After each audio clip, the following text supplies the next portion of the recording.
tapdım mən, bilmediğim derin hislerimi ilk görende sevdim mən.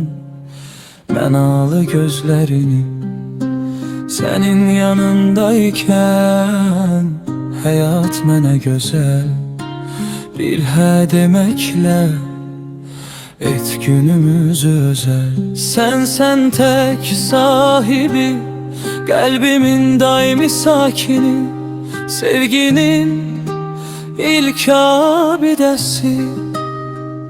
Sen olmasan çetin olar, səbrim o günden azalar. Daimi tut ellerimi,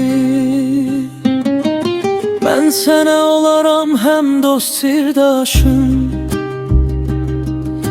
hem uşaq hem de oyun yoldaşın.